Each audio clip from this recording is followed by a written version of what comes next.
Bendiciones, bienvenidos otra vez al programa Todo la Luz de la Palabra del Ministerio Esperanza para tu Vida. Hoy estamos con la sección de MB Enseñanza Profunda. Antes de arrancar, te quiero compartir el número de la radio, que es 11 62 13 55 30. Lo vuelvo a repetir, 11 62 13 55 30. Recuerda que te puedes comunicar por Facebook, MB Exhortar, y tenés también muchos canales que puedes visitar. Te los voy a empezar a citar: MB Enseñanza Básica, MB Enseñanza Profunda, MB Salvación, MB Exhortar, MB Falsos Profetas y MB Simbología. Recuerda activar la campanita, dale a me gusta y suscribirte a los distintos canales que tenemos, porque así ayudas a que el evangelio se desparrame cada día más, y esto es gratuito. Así que vamos a arrancar con el programa que tenemos el día de hoy. Hoy vamos a estar terminando Mateo 24, estamos en la tercera parte ya, gracias a Dios, donde vamos a tocar los últimos versículos. Te hago un repaso de lo que estuvimos viendo del segundo programa. Habíamos arrancado con el título de Mateo 24, justo cuando arranca Mateo 24, ahí ya lo habíamos quedado, así que arrancamos Mateo 24 con el título que decía: Jesús predice la destrucción del templo. Estuvimos viendo algunos videos, sí, vamos rápido. Estuvimos viendo que Jesús predice la destrucción del templo. Después arranca con las señales antes del fin de Jerusalén, porque viene hablando del contexto de eso. Estuvimos citando algunos versículos. Voy a tratar de ir rápido para ya arrancar. Hay muchas ganas de escuchar el programa. Mucha gente pregunta. No sé a qué querés llegar, pero por favor terminá la serie, porque quiero saber a dónde querés llegar. Hay muchas preguntas que tengo en la cabeza y quiero que se me sean contestadas. Así que vamos a acelerar un poquito para que lleguemos al puerto que queremos llegar, ¿no? Pero estamos viendo que Mateo 24 se cumplió en el año 70. Todas las señales de Mateo 24 se cumplió en el año 70. Aunque faltan algunos textos que no hemos tocado, que vamos a tocarlos y vamos a interpretarlos. Pero habíamos visto, acá en el verso 13, y será predicado este evangelio del reino en todo el mundo. Vimos que el mundo hacía referencia a Israel solamente. Un texto muy claro fue Mateo 10:23, que decía: y seréis aborrecidos de todos por causa de mi nombre, mas el que persevera hasta el fin, este será salvo. Cuando os persigan en esta ciudad, huid a la otra, porque de cierto os digo que no acabaréis de recorrer todas las ciudades de Israel. Entonces el mundo se refería a Israel antes que venga el Hijo del Hombre. Y ahí habíamos arrancado explicando esto de que los apóstoles, de que el sumo sacerdote vieron a Jesús venir en las nubes, y uno se pregunta: ¿pero cuándo pasó eso? Si yo todavía sigo esperando que se ponga la nube negra, o que resplandezca una nube y que baje nuestro Señor Jesucristo de ahí. Estoy esperando eso es lo que me enseñaron en mi iglesia. Eso es lo que yo entendí de la Biblia por no haber estudiado profundamente, ¿no? Porque es imposible que se mantenga en pie esa interpretación. Cristo dijo a los apóstoles: ustedes me van a ver a mí venir en las nubes. También se lo dijo el sumo sacerdote. Entonces hay que hacer un reseteo de lo que hemos aprendido, porque lo hemos aprendido mal. No fue literal, fue simbólico esta expresión venir en las nubes. Entonces vamos a explicar esto el día de hoy. Vimos eso. Y bueno, terminamos con el versículo 28. Así que vamos a arrancar ya mismo el verso 29. El verso 29 dice: la venida del Hijo del Hombre en juicio. Esto es lo que hemos agregado nosotros. Tú vas a encontrar en tu Biblia solamente el título que dice la venida del Hijo del Hombre. Nada más, queda ahí. Pero con el contexto que hemos tomado, ya sabemos que se está refiriendo a un juicio a Jerusalén, y un juicio, un castigo a los líderes religiosos de ese tiempo. Recuerden que Cristo dijo: esta generación no va a pasar hasta que todo esto se cumpla. Entonces está hablando de la generación de él. Es imposible que tú lo pongas en el futuro a esto. Vamos a arrancar, y al final del programa te voy a tirar algunas noticias del próximo programa que se viene, porque vamos a contestar las preguntas, obviamente todas las preguntas. Vamos a contestar entonces qué pasa con Apocalipsis. Apocalipsis no hablaba todo del futuro, no hablaba Apocalipsis de la venida de Cristo en el futuro, no estábamos esperando el cumplimiento de Apocalipsis. Bueno, vamos a contestar todo, no te preocupes. Yo quiero que te centres, por favor, centrate en arrancar el camino de la profecía bien, porque si lo arrancamos mal, terminamos en cualquier disparate con Apocalipsis. Vamos a empezar con Mateo. Mateo está claro ya, esto es irrefutable, de que habla del pasado, de que este acontecimiento se cumplió. Recuerda, Cristo lo dijo alrededor del año 30, la generación tiene 40 años, entonces tenemos, sumale 40 a los 30 y te va a caer justo, como si fuese casualidad, ¿no? Pero en Dios no hay casualidades. Cayó en el año 70 y se cumplió lo que Cristo dijo. Ahora, hay algunas preguntas que tenemos nosotros ahora. Entonces, ¿cómo es esto de que va a venir en la nube? Porque yo pensé eso. ¿Cómo es esto que las estrellas van a caer del cielo? No cayó ninguna estrella. Entonces quiero que me expliques esto para que cuadre esta interpretación. Vamos a empezar entonces con Mateo 24, verso 29. Dice así el texto: y inmediatamente después de la tribulación de aquellos días. ¿Cuál tribulación? El que estuvo desde el programa número 1 entenderá que Cristo dijo en Mateo 24, verso 9. Mirá, estamos en el 29. Tú no puedes decir, no entiendo. Tú lo vas a decir si no has estudiado desde el capítulo 23. Estábamos desde ahí. Todo aquel que sigue la serie entiende que la tribulación de aquellos días, ¿cuál era? La que dijo en Mateo 24, verso 9, que dice: y entonces os entregarán a tribulación, y os matarán, y seréis aborrecidos de toda la gente por causa de mi nombre. Entonces, esa tribulación que Cristo dice, cuando termine esta persecución, que es principio de dolores solamente, termine esa persecución, va a ocurrir esto. A ver, ¿qué va a ocurrir? Inmediatamente después de la tribulación de aquellos días, el sol se oscurecerá, y la luna no dará su resplandor, y las estrellas caerán del cielo, y las potencias de los cielos serán conmovidas. A ver, ¿cómo usted me explica esto de que el sol se oscurecerá, las estrellas caerán del cielo, etcétera? ¿Esto es literal o es simbólico?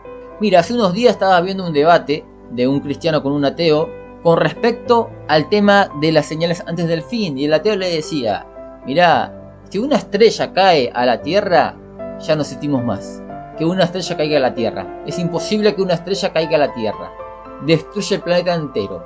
Entonces, sabiendo nosotros que esto aplicaba en la generación de Cristo, no se puede refutar esto. Aquel que quiere contradecir con algún comentario, te animo a que vayas a ver el programa entero desde Mateo 23 y que llegues a este. Tenés primera parte, segunda parte y hasta la tercera parte. Así que si querés hablar de forma de desafío, de refutar, no puedes refutar nada si estás en la tercera parte solamente.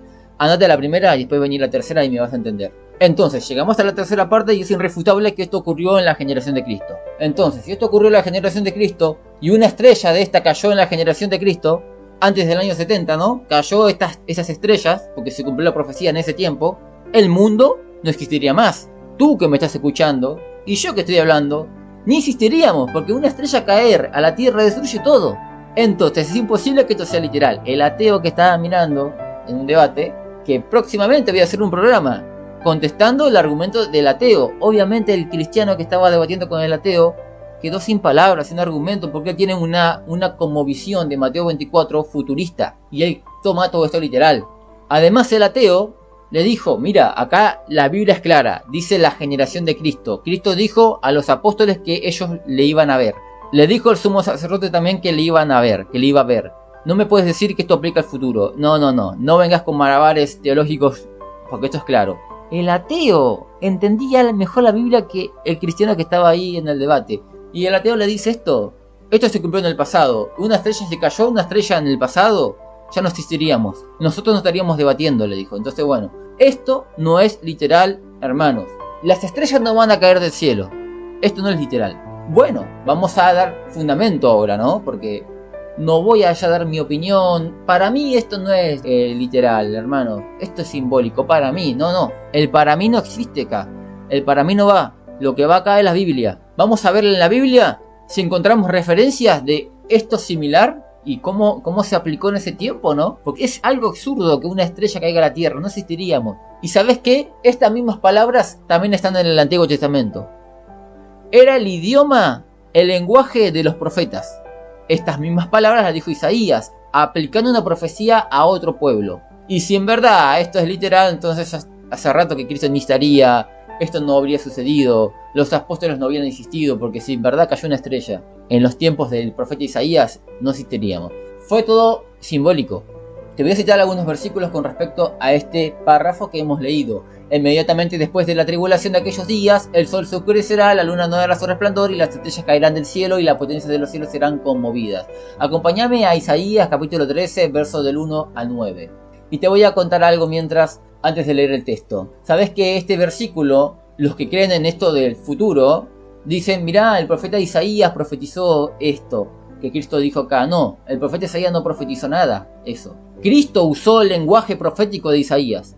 Isaías 13:1. Fíjate lo que dice Isaías 13:1. Quizás me decís, no, usted dijo Isaías 13:9 al 10. Te voy a leer del verso 1 primero, para que entiendas el contexto. Isaías profetiza esto. Isaías 13:1. Profecía sobre Babilonia. ¿Sobre qué? Babilonia. No sobre el mundo, sobre el globo entero, el mundo entero, no, Babilonia. Entonces, esta profecía se cumplió en los tiempos de Isaías con Babilonia. ¿Entendés? Con Babilonia. Cuando Babilonia conquistó a Judea, se lo llevó esclavo 70 años. Después Dios manda juicio a Babilonia. Fíjate lo que dice. Profecía sobre Babilonia, revelada a Isaías, hijo de Amós. Vamos a ir un poquito más para abajo. Vamos a ir al verso 9 al 10. Fíjate lo que dice. Sabemos que está hablando de Babilonia. No está hablando de Jerusalén. No está hablando mucho menos del mundo entero. Está hablando de Babilonia. Fíjate cómo el profeta Isaías le anuncia el castigo que iba a venir a Babilonia, a los babilónicos. Fíjate lo que le dice. Le dice, y aquí el día de Jehová viene terrible y de indignación y ardor de ira, para convertir la tierra en soledad. ¿Qué tierra? La de Babilonia. La de Babilonia. No el mundo entero. No tu país, Bolivia, Ecuador, Argentina, Brasil, Estados Unidos, Inglaterra, Alemania, Holanda. No. Solo le está hablando Isaías a Babilonia. Aprendamos a leer en contexto, porque si no lo leemos en contexto vamos a terminar en cualquier lado. Dice así: he aquí el día de Jehová viene terrible y de indignación y ardor de ira, para convertir la tierra en soledad y raer de ella a sus pecadores. Por lo cual las estrellas de los cielos y sus luceros no darán su luz. ¿No te parece algo parecido al lenguaje que usó Cristo, anunciando el juicio a Jerusalén, no al mundo? Usando el mismo lenguaje. Fíjate el lenguaje que usó Cristo. Voy a ir al texto de Mateo. Dice así: y la luna no dará su resplandor. Acá tengo el puntero del mouse. Y la luna no dará su resplandor. Fíjate lo que dice Isaías. Dice, por lo cual las estrellas de los cielos y sus luceros no darán su luz. Y el sol se oscurecerá al nacer y la luna no dará su resplandor. ¿No te parece que el lenguaje de Cristo es un lenguaje profético? Un lenguaje apocalíptico, que ya se aplicaba este lenguaje en el Antiguo Testamento, que los profetas hablaban de esta misma manera, expresaban el juicio a una nación, en este caso de Babilonia. Isaías profetiza Babilonia y le dice, va a venir un juicio sobre Babilonia, y él empieza a expresar ese juicio de una forma de fin del mundo, pareciera, ¿no? Exagerada a la vista de un lector que, si lo toma literal, va a imaginar un Hollywood. Pero si uno entiende que estas eran formas simbólicas de expresar un juicio, ya está. Vamos a ir a Isaías 34, del 4 al 5. Dice, y todo el ejército de los cielos se disolverá y se enrollará los cielos. Fíjate que es parecido a lo que dice Cristo. Fíjate que dice, y la luna no dará su resplandor, y las estrellas caerán del cielo, y las potencias de los cielos serán conmovidas.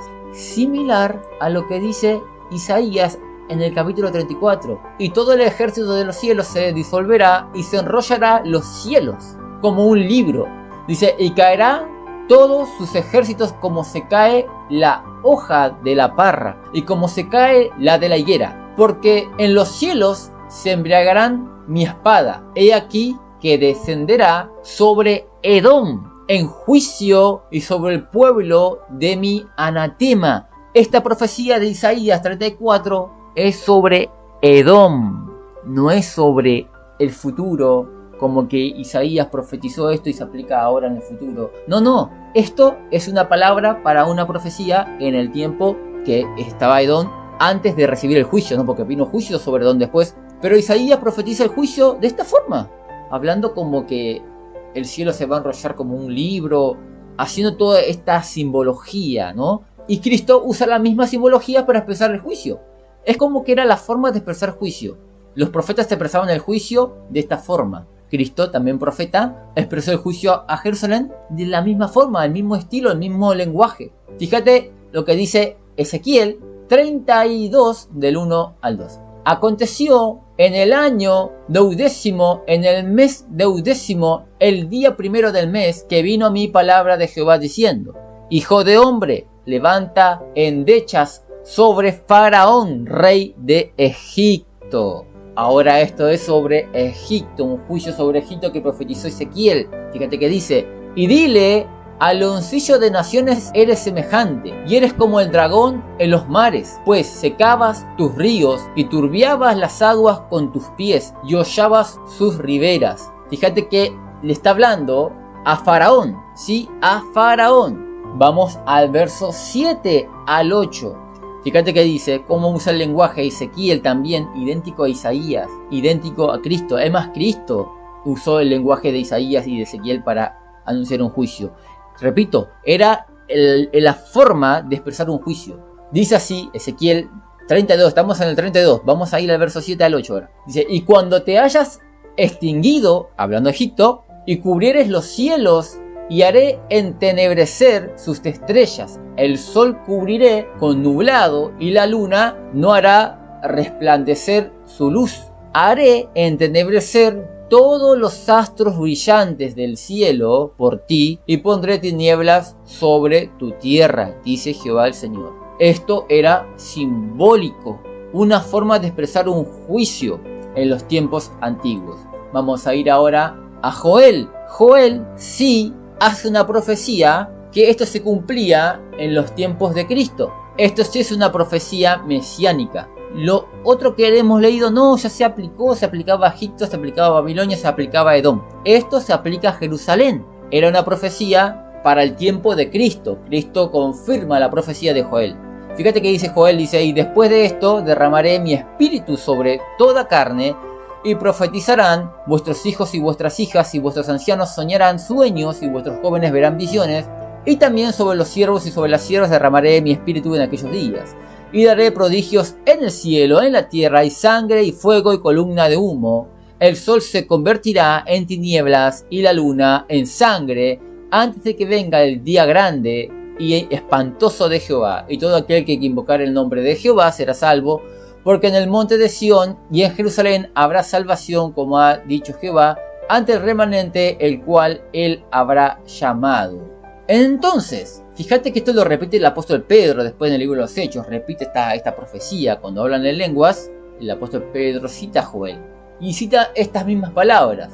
Ahora, si Mateo 24 fue un acontecimiento que ya se cumplió, ¿cómo sobrevivió el apóstol Pedro a semejante estrellas caer del cielo? No estaría ni vivo el apóstol Pedro. Ni vivo estaría el apóstol Pedro. Quiere decir que esto fue simbólico, no fue literal. No pudo haber sido literal. Ahora vamos a continuar, pero ya te dejé en claro que este lenguaje apocalíptico de una forma muy extraña, que estrella cae en el cielo, que la luna no da su resplandor, que la luna llorará como gotas de sangre, etc. Esto es algo simbólico que ya se usaba en el Antiguo Testamento, y Cristo usa el mismo lenguaje de juicio que usaron los profetas. Vamos a seguir leyendo ahora. Dice: y entonces aparecerá la señal del Hijo del Hombre en el cielo, y entonces lamentarán todas las tribus de la tierra. Acá hay otro argumento. Hay dos argumentos que hay que responder todavía. Venir en las nubes, y ahora tenemos este argumento que dice: y entonces lamentarán todas las tribus de la tierra. Acá surge también una duda de que si dice todas las tribus de la tierra, se está refiriendo a un acontecimiento apocalíptico global, ¿no? Porque dice todas las tribus de la tierra, y esto abarca todas, no solamente Israel. Parece decir eso, ¿no? Pero ¿qué tal si si vamos a Zacarías y vemos ahí que estas palabras que Cristo dijo acá, que todas las tribus de la tierra se van a lamentar, fue una palabra que Cristo sacó de Zacarías. Cristo obviamente conocía el Antiguo Testamento, no es como muchos que no conocen el Antiguo Testamento. Cristo conocía las profecías que los profetas habían anunciado y él vino a cumplir las profecías. Entonces Cristo cita las palabras de Zacarías y dice exactamente lo mismo que Zacarías, pero Zacarías te dice cuáles son esas tribus de la tierra. Vamos a leerlo. Vamos a Zacarías. Fíjate que dice Zacarías. Dice así Zacarías 12, del 10 al 14. Dice así: y derramaré sobre la casa de David y sobre los moradores de Jerusalén, está hablando de Jerusalén, espíritu de gracia y de oración, y mirarán a mí, a quien traspasaron. En los tiempos de Zacarías no había muerto Cristo todavía, por lo cual estas profecías de Zacarías no se cumplió en sus tiempos, se iba a cumplir en el tiempo de Cristo, porque a Cristo fueron que traspasaron. Dice: y mirarán a mí, a quien traspasaron, y llorarán como se llora por el hijo unigénito, afligiéndose por él como quien se aflige por el primogénito. En aquel día habrá gran llanto en Jerusalén, como el llanto de Adadrimón en el valle de Megiddo, y la tierra lamentará, cada linaje aparte va a lamentar. Te dice, cada linaje. Si tú vas a una Biblia, vas a encontrar una referencia. Fíjate que te lleva a Zacarías. Tú lees Mateo 24, el texto que estamos leyendo. Hay Biblias que no, pero hay Biblias que sí, que te lleva a Zacarías. Los traductores de la Biblia entienden que esta palabra de Cristo, que dice: y entonces se lamentarán todas las tribus de la tierra, es una cita directa de Zacarías. Zacarías dice que se va a lamentar y llorarán como se llora por el hijo primogénito, se van a lamentar. Dice después el texto, el verso 12 de Zacarías dice: y la tierra lamentará, acá dice entonces lamentarán todas las tribus de la tierra lamentará, cada linaje aparte, y acá te va a decir quiénes son los linajes, las tribus, quiénes son estos de la tierra, te va a decir, te dice, cada linaje aparte, los descendientes de la casa de David por sí y sus mujeres por sí, los descendientes de la casa de Natán por sí y sus mujeres por sí, los descendientes de la casa de Leví por sí y sus mujeres por sí, y los descendientes de Simeí por sí y sus mujeres por sí, y todos los otros linajes, cada uno por sí y sus mujeres por sí. ¿Entiendes que se está refiriendo a Jerusalén? Que no se está refiriendo a todos los países de la tierra, se está refiriendo a los linajes, a las tribus de Israel. Fíjate que en Apocalipsis 1.7 está la misma referencia. Te tiro una pista. Apocalipsis habla lo que Mateo 24 habla. Cualquier persona, sea que tenga a Mateo 24 como algo que va a cumplir en el futuro, él te va a decir, Apocalipsis habla mucho de Mateo 24. Ahora, nosotros sabiendo que Mateo 24 ya se cumplió, quiere decir que muchas cosas de Apocalipsis ya se cumplieron, porque habla lo mismo que Mateo 24 Apocalipsis. La gran parte de Apocalipsis habla lo mismo que expresa Mateo 24. Mateo 24 dice que va a venir en las nubes el Hijo del Hombre, Apocalipsis también. Dice así Apocalipsis 1.7, he aquí que viene con las nubes. Hablando de lo mismo de Mateo 24, si Mateo 24 es cosas que ya pasó, entonces Apocalipsis 1.7 ya ocurrió también. Dice, he aquí que viene con las nubes y todo ojo le verá. Y lo que les traspasaron, la profecía de Zacarías. La profecía de Zacarías te lleva a lo que dijo Cristo. Lo de Cristo se cumplió, por lo cual se cumplió lo de Zacarías y por lo cual se cumplió lo de Apocalipsis 1.7. Dice, he aquí viene con las nubes y todo ojo le verá y lo que les traspasaron. ¿Cómo que le van a ver a Cristo lo que les traspasaron? Si tú tienes una escatología futurista, tú no puedes contestar esto. ¿Cómo puede ser que estando 2000 años después lo que les traspasaron le vean? Están recontra muertos. Están re muertos ya. ¿Cómo le van a ver lo que les traspasaron? Si vos crees que Cristo va a venir en el futuro y cuando venga dice que le van a ver lo que les traspasaron, ¿qué le van a ver si están muertos hace rato ya? En el primer siglo pasó que ya se murieron. En el año 70 murieron todos estos que les traspasaron. O vos pensás que siguen vivos, no sé. Pero hay que cuadrar, no cuadra con la escatología futurista, no cuadra nada. Dice, He aquí, viene con las nubes, y todo ojo le verá, y lo que les traspasaron, y todos los linajes de la tierra. ¿Quiénes son los linajes de la tierra? Los linajes de la tierra son las tribus de Israel, y harán lamentación por él. Sí, amén.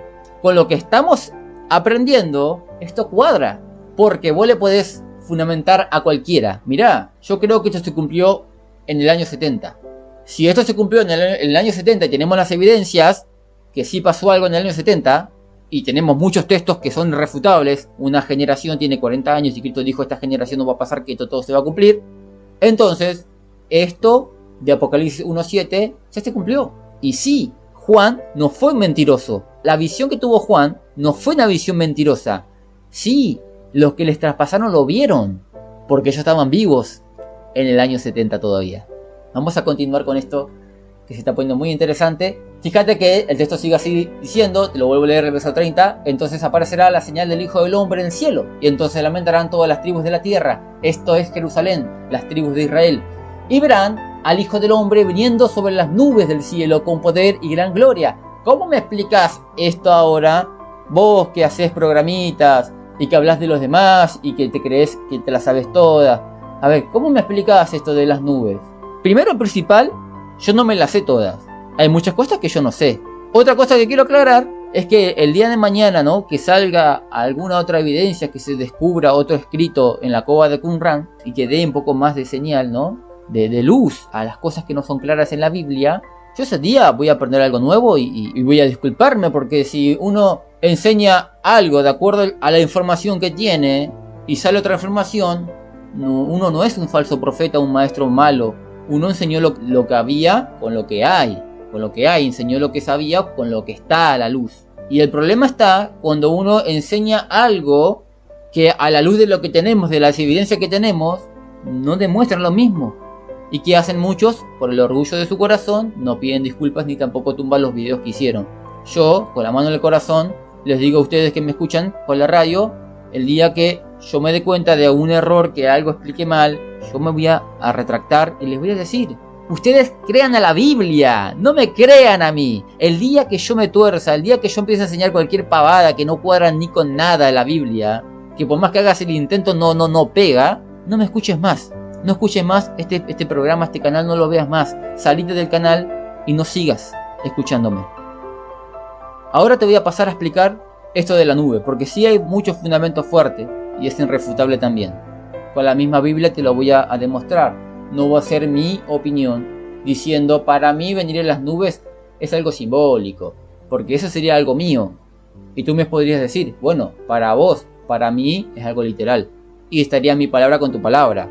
Y se respeta, es una opinión propia. Pero cuando es la opinión bíblica, ya no hay nada que hacer. Hay que aceptar la verdad bíblica y hacer un reseteo de lo mal que te enseñaron. Yo te voy a llevar unos textos y tú vas a sacar tus conclusiones después, si esto es literal o simbólico. Si es literal, tenés que aplicar todo lo que venimos diciendo de las estrellas caerán del cielo literal, y estás en un problema grande. Vamos a ver, ¿qué nos dice la Biblia con respecto a venir en las nubes? Si hay algo similar, así como hubo profecías de los profetas Isaías, Ezequiel, hablando en estos términos, dándole un juicio a Egipto, un juicio a Babilonia, un juicio a Edom, tal cual como Cristo ahora lo da a Jerusalén.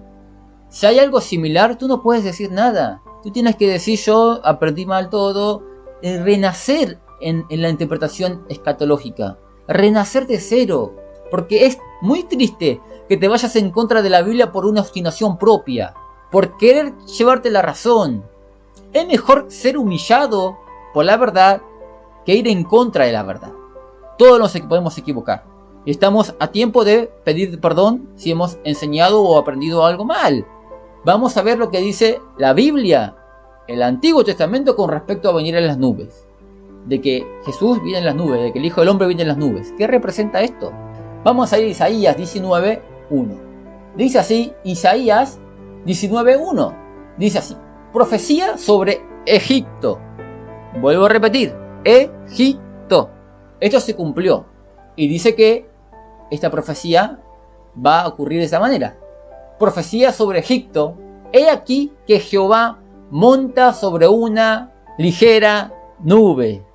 Si yo le hago una pregunta a todos los que sostienen de que Mateo 24, esto de venir en las nubes de Cristo es literal o simbólico, te van a decir, la gran mayoría te va a decir, es literal. Pero si yo le digo, ¿y cómo tomás lo de Isaías 19:1? Ah, esto es simbólico. Simbólico para lo que quieren y literal para lo que quieren.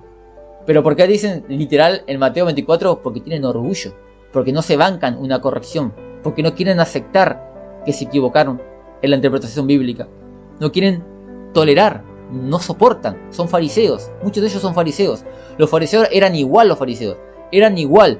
Tú que me estás escuchando, si ahora estás con una bronca en tu interior diciendo, pero no puede ser, no puede ser, no puede ser, no tengas el comportamiento de un fariseo, de un escriba, de un saduceo, como lo tenían en los tiempos de Cristo, que Cristo le decía, esa interpretación está mal del tema del juramento, esa interpretación del divorcio está mal, la interpretación correcta del divorcio es esta, a causa de fornicación, no por cualquier pavada que te puede separar.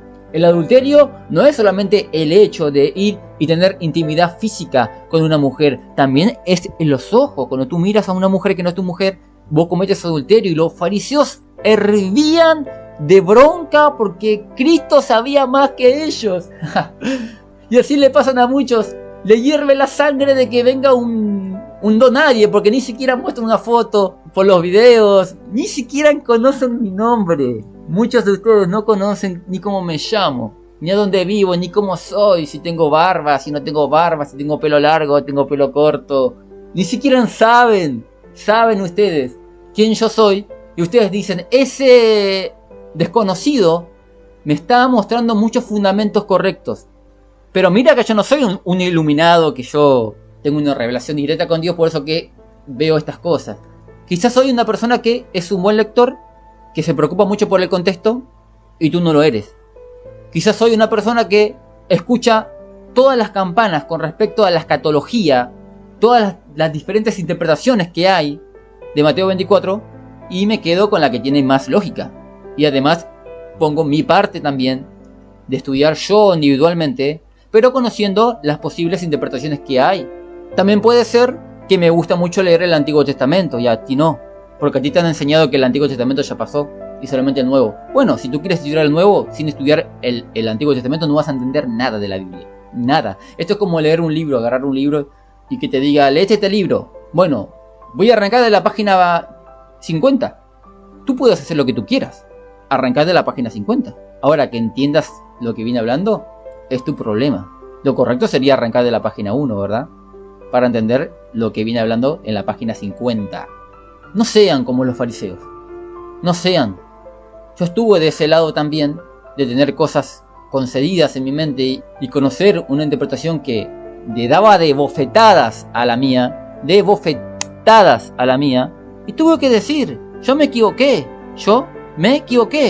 Prefiero tu verdad antes que mi obstinación.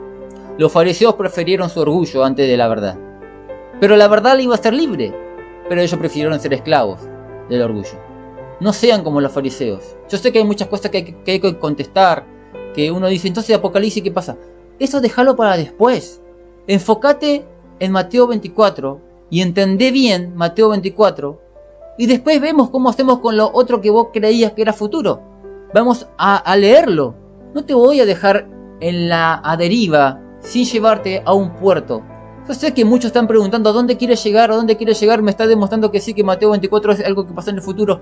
Pero ¿y qué pasa con lo demás? ¿Que Cristo no va a venir nunca? ¿Que vamos a quedar acá en la tierra? ¿Cómo va a ser? Toda pregunta se va a contestar en su momento. Después de este programa, voy a hacer un programa explicándote resumidamente Apocalipsis. Después vamos a hacer un programa verso por verso del libro de Apocalipsis. Pero con el siguiente programa que te voy a compartir, tú vas a entender cómo sería el esquema, ¿no? La cronología apocalíptica. Tú lo vas a entender porque te lo voy a explicar en qué parte estamos de la escatología. No estamos para nada en Mateo 24, eso te lo digo desde ya. Estamos en una parte, pero te la voy a decir en el próximo programa. Ahora, despojate de toda estructura y aceptá lo que está escrito en la Biblia. El contexto es claro. Esto ya pasó.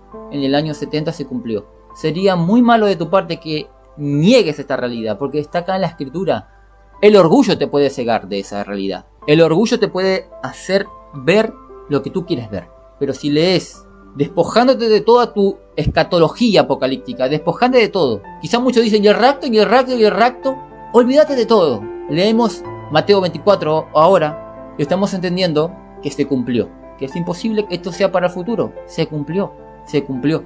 Vamos a ver el tema del rapto, cómo se va desarrollando todo este tema y a dónde terminamos. Pero quédate tranquilo que terminamos en un buen puerto.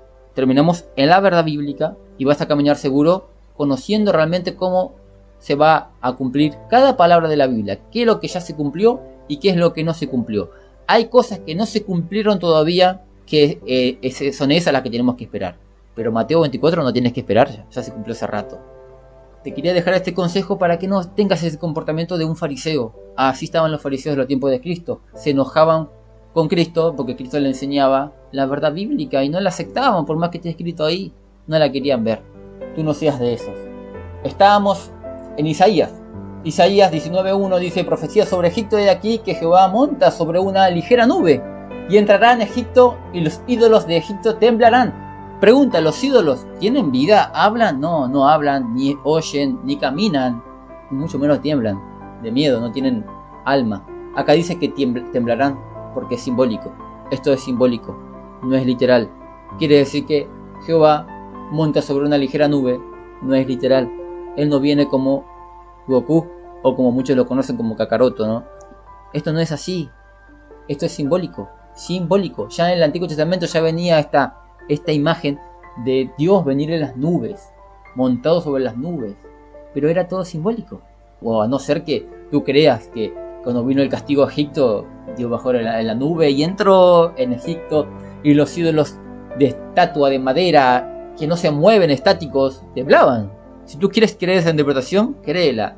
Yo sé que acá hay mucha gente que ama la verdad y que quiere aprender y que no va a estar mintiendo por satisfacer tu orgullo propio. Lo que es claro y no se refuta, no se puede decir nada.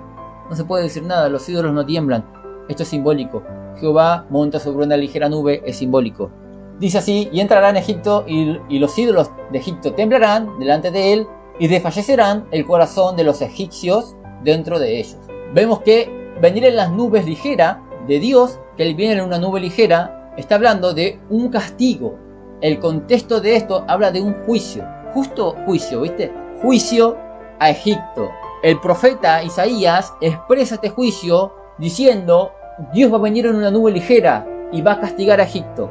¿Por qué en una nube ligera? Representa gloria. La nube, simbólicamente, recuerden que la simbología de alguna cosa no siempre simboliza esa sola cosa. Para aquel que ya vio programas de simbología sabe que una simbología puede significar muchas cosas. Un ejemplo, serpiente simboliza a Satanás en algunos textos, pero en otros textos significa prudencia. Entonces la nube no solamente significa una sola cosa, significan muchas cosas. Entre todas esas cosas significa gloria de Dios y juicio. Una nube de juicio. No es una nube que te va a dar refrigerio, de nube que te va a dar una sombra. No, es una nube negra, una nube de juicio. ¿Y por qué ligera? Simbolizaría que el juicio va a ser rápido. No se va a tardar. Imagínate una nube grande que lentamente, como una tortuga, se va asomando con sus rayos, con sus amenazas, con su inundación, lentamente, con sus vientos, lentamente. Se tardaría mucho el juicio, ¿verdad? En este caso es una nube ligera. Y eso es peligroso porque es una nube que se mueve rápido, que no va a andar con vueltas para darte el juicio. Es decir, el juicio de Dios iba a ser rápido, no se iba a tardar nada. Ya no hay más paciencia de Dios sobre Egipto, se va a cumplir. Vamos a Nahum 1:1, dice profecía sobre Nínive. Ahora es Nínive, dice profecía sobre Nínive, libro de la visión de Nahum de Elcos. Ahora vamos a Nahum 1:3. ¿Por qué te leo Nahum 1:1? Para que entiendas el contexto. Vamos al 3 ahora, dice el verso 3, dice: Jehová es tardo para la ira y grande en poder, y no tendrá por inocente al culpable. Jehová marcha en la tempestad y el torbellino, y las nubes son el polvo de sus pies. Ahora usa nube como polvo de sus pies, hablando en un contexto de juicio, obviamente simbólico. Las nubes no son el polvo de sus pies. Vamos a ir a Deuteronomio 33:26, dice: No hay como el Dios de Jesurum, quien cabalga sobre los cielos para tu ayuda y sobre las nubes con su grandeza. ¿Tú piensas que Dios está cabalgando como un caballo? No, esto no es literal, esto es simbólico. Salmos 104:3, que establece sus aposentos entre las aguas, el que pone las nubes por su carroza, el que anda sobre las alas del viento. Todo esto es poesía, todo esto es simbología. Teniendo Isaías 19:1 y Nahum 1:3, podemos entender que este lenguaje de venir en las nubes era un lenguaje de juicio, por lo cual, dice la escritura en Mateo, y verán al Hijo del Hombre viniendo sobre las nubes del cielo con poder y gran gloria. Está hablando simbólicamente que iba a venir un juicio. Juicio. Las nubes representan juicio, no en todos los textos, en algunos textos, pero como Isaías y Nahum, simboliza juicio. Tal cual Mateo 24, verso 30. Vamos a seguir avanzando ahora. Ya entendimos esto. Dice el verso 31, y enviará a sus ángeles con gran voz de trompeta y juntarán a sus escogidos de los cuatro vientos desde un extremo del cielo hasta el otro. Después dice, de la higuera aprended la parábola. Cuando ya sus ramas están tiernas y brotan las hojas, sabéis que el verano está cerca. Esta parte del verso 32, muchos hacen una fantasía total. En la Biblia, la higuera representa a Israel. Muchas veces representa a Israel. Pero también la higuera es usada con otro significado también, que no representa a Israel. No siempre representa a Israel. Este es el error pavo que cometen muchas personas por no conocer simbología, porque piensan que solamente la higuera representa a Israel y siempre va a representar a Israel. No, la higuera representa otras cosas también en la Biblia. Hay cantidad de versículos que usan el término de higuera y no puedes decir que simboliza a Israel siempre. Esto es como la serpiente. En algunos textos simboliza a Satanás y en otros textos significa prudencia, simboliza otras cosas también. Como paloma. Paloma simboliza el Espíritu Santo en algunos textos y en otros textos simboliza otra cosa, como sencillez. Sean mansos como paloma, astuto o prudente como serpiente. Ahí no simboliza Satanás ni tampoco Espíritu Santo. Lo mismo con la higuera. Al no conocer las otras aplicaciones simbólicas que tiene la higuera, la asocian con Israel. Y ahí cometen un error. Y empiezan a divagar que Israel fue nación en tal año y como que ahí renació, así que ya viene el acontecimiento. Y le importa muy poco, le importa nada que Jesús haya dicho en el verso 30 y 34, de cierto os digo que no pasará esta generación. Esta generación es esta generación. Si tú me preguntas a mí, ¿cuándo vas a venir a mi casa? Voy a ir este sábado. Y este sábado es este sábado, no son 100.000 sábados después. Tú lo vas a esperar este sábado. Jesús dijo, no pasará esta generación. No la tuya, la de él. Y este es el argumento que usan los ateos. Culpa de malos lectores. Culpa de cristianos que no aceptan la verdad. Culpa de cristianos que no estudian, que solamente creen lo que otro le enseñó sin haber comprobado si en verdad era Biblia lo que le enseñó. Y culpa de esa gente vienen los ateos después diciendo, ustedes están locos, ustedes no saben leer. Y se matan de risa y se ríen. Tienen razón, porque ¿cómo tú puedes decir que no se ha cumplido todavía? ¿Cómo puedes estar esperando esto? Ya se cumplió, ahí está claro. Y tenés otros versículos más que hemos dado en el segundo programa también. También le dijo al sacerdote, tú me vas a ver venir en las nubes. No busquemos interpretación personal, porque la Biblia no es interpretación propia, privada. No lo es. No lo es. La Biblia se interpreta con la escritura. No es algo privado esto. Volvamos al 32. Muchos interpretan a higuera como Israel. No es eso. No siempre simboliza eso. No podemos empezar a divagar con esa interpretación de Armand Aldú, sino que cuando Israel renació, cuando volvió del exilio de la Segunda Guerra Mundial y renació y fue estado de nuevo. Si andamos con esa interpretación, estás poniendo todo Mateo 24 en el futuro y no te lo deja. La Biblia tiene como anticuerpos, que tú quieres decir, esto es del futuro, ¡pum!, cachetada. La Biblia te dice otra cosa acá. La Biblia se defiende sola.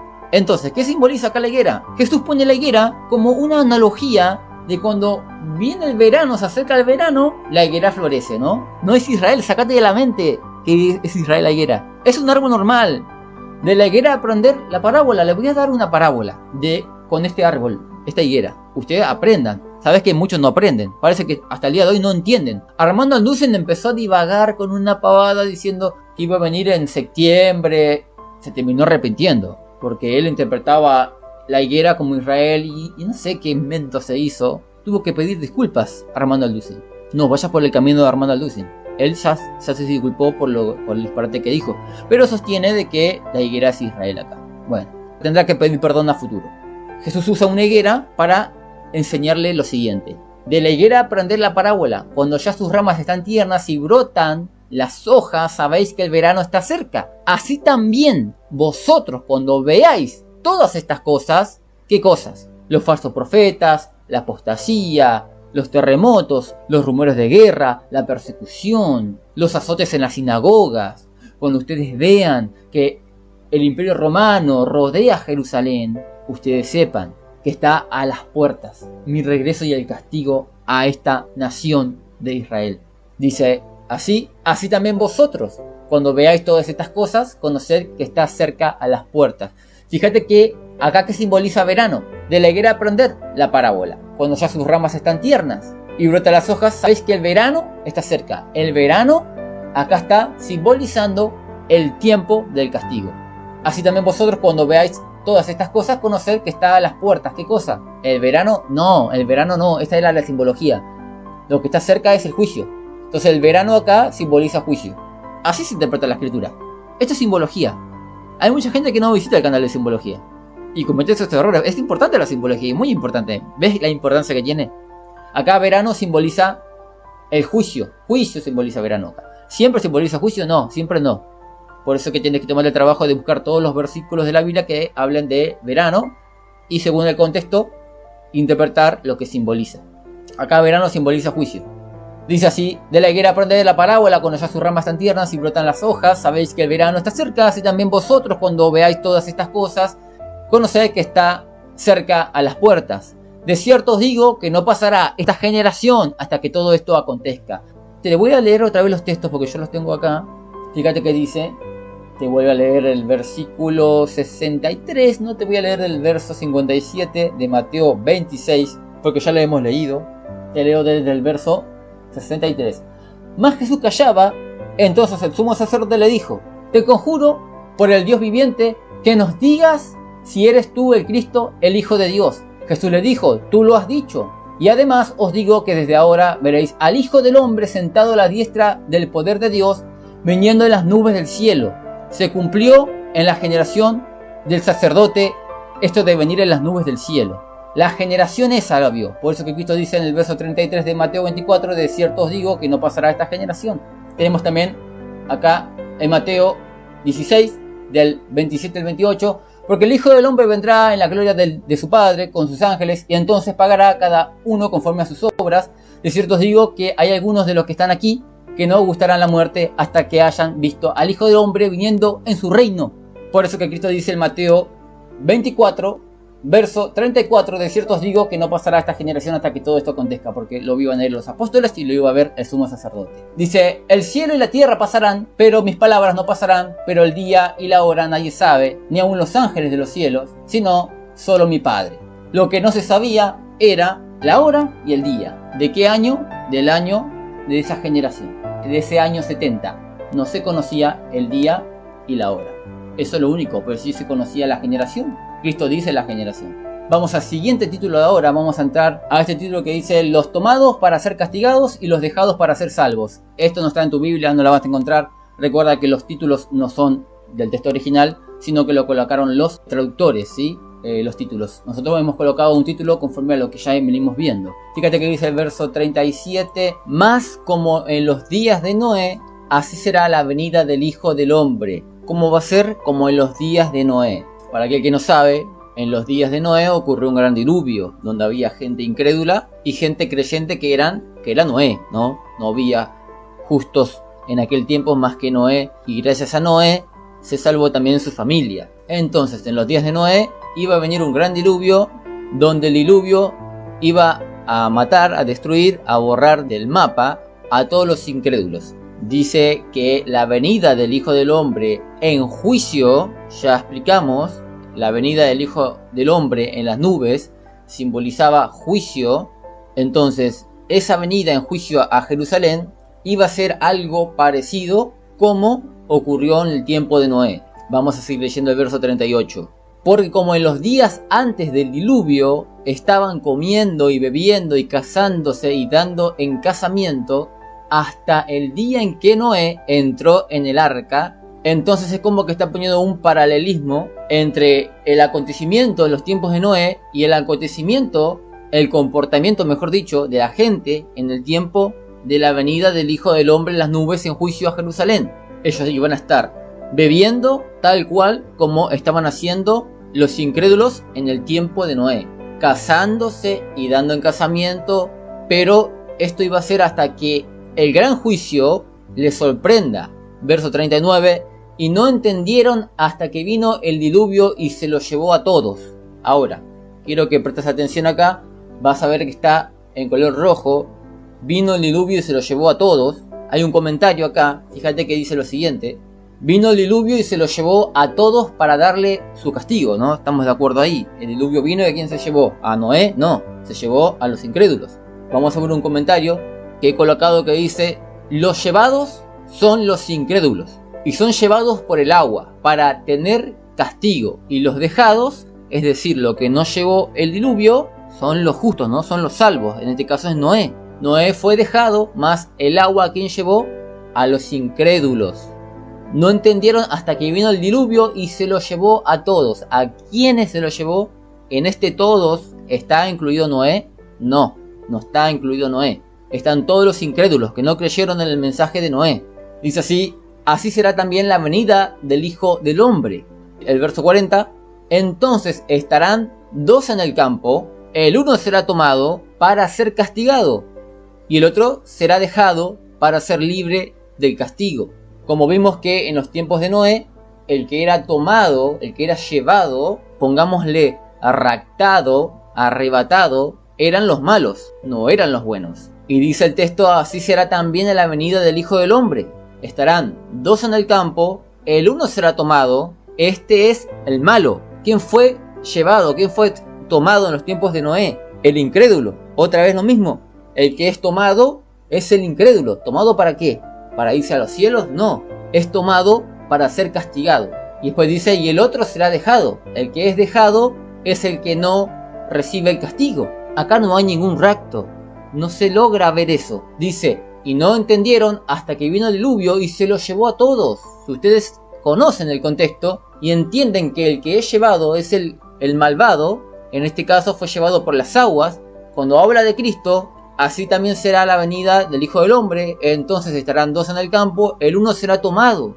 El tomado es igual al llevado en los tiempos de Noé. No es muy difícil esto de entender. Es difícil cuando tú tienes una idea concedida, una estructura doctrinal, encima errada. Eso es lo peor.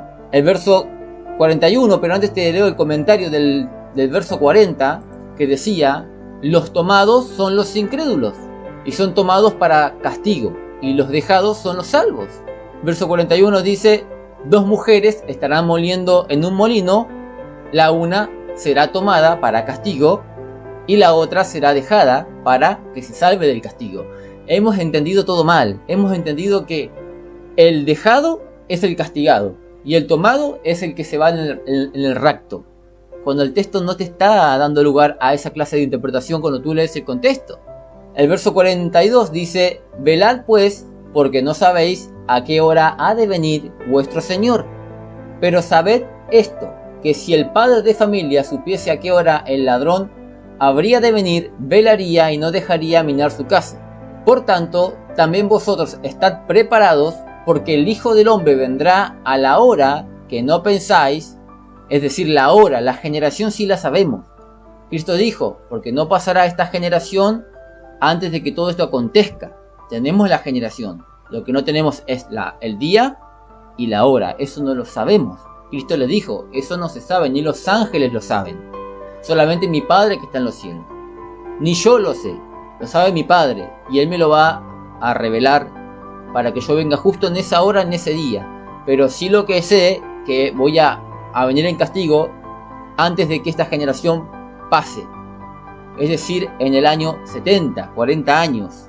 El verso 44. Por tanto, también vosotros estáis preparados, porque el Hijo del Hombre vendrá a la hora que no pensáis. ¿Quién es pues el siervo fiel y prudente, el cual puso su Señor sobre su casa, para que les dé el alimento a tiempo? Bienaventurado aquel siervo, el cual, cuando su Señor venga, le haya haciendo así. De cierto os digo, que sobre todos sus bienes le pondrá.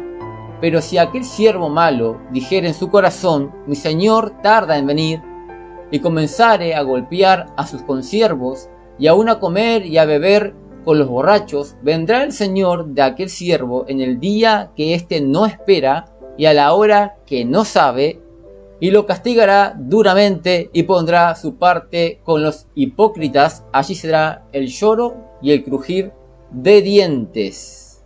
Esto es Mateo 24. Es un acontecimiento que ya se ha cumplido.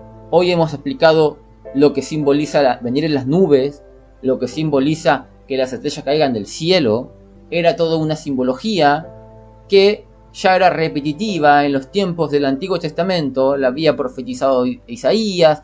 De la misma forma, Isaías expresó el juicio a Edom, expresó el juicio a Babilonia, y Ezequiel expresó el juicio a Egipto. Y Cristo expresa de la misma forma el juicio a Jerusalén. Ahora quizás te preguntás, está bien, comprendo Mateo 24, que es algo que ya pasó en la generación de Cristo. ¿En qué etapa estamos del apocalipsis futuro? ¿O no hay apocalipsis futuro? Sí que hay apocalipsis futuro. Hay un hecho que se va a cumplir, y cuando se cumpla reinaremos con Cristo. Pero Mateo 24 ya se cumplió. No estamos en esta parte de la profecía. Estamos más avanzados. Nos han enseñado mal la profecía. Nos han enseñado de que estamos en este periodo de Mateo 24. No, Mateo 24 se cumplió en el año 70. Ya pasó esto. ¿En qué etapa estamos entonces? Bueno, te lo voy a explicar en el siguiente programa, porque si no va a ser un programa larguísimo este. En el siguiente programa te voy a estar explicando en qué parte de la escatología estamos, para que sepas a dónde estamos yendo con este estudio. Pero quiero que hoy te hayas enfocado en Mateo 24 y que hayas leído junto conmigo en contexto, y que realmente asimiles y aceptes la escritura tal como está. Esto ya se cumplió en el año 70, no tenemos que esperar esto ya aconteció.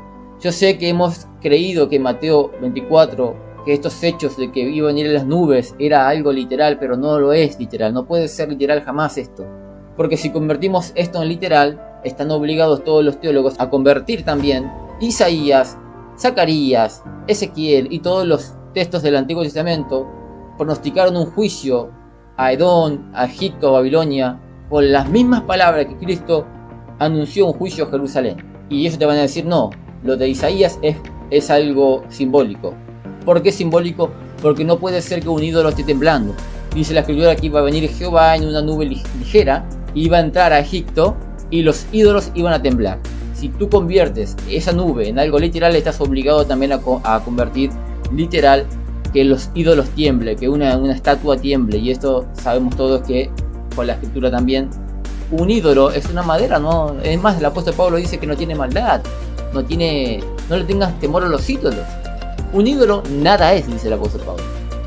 Ni camina, ni tiembla, ni ve, lo tienen que llevar cargado, dice el libro de los Salmos. Así que eso es simbología. Lo vamos a estar despidiendo ya de la sección. Te voy a dejar el número de la radio, que es 11 62 13 55 30. Recuerda que tenemos muchos canales y tú puedes visitar para aprender más, y te invito de forma urgente que vayas a ver simbología. Tenemos el canal de MB Simbología, ahí vas a aprender muchas cosas de la escritura, y para llegar a buenos puertos a la hora de estudiar cosas como estas, porque es necesario conocer la simbología y el significado que tiene la simbología en la Biblia.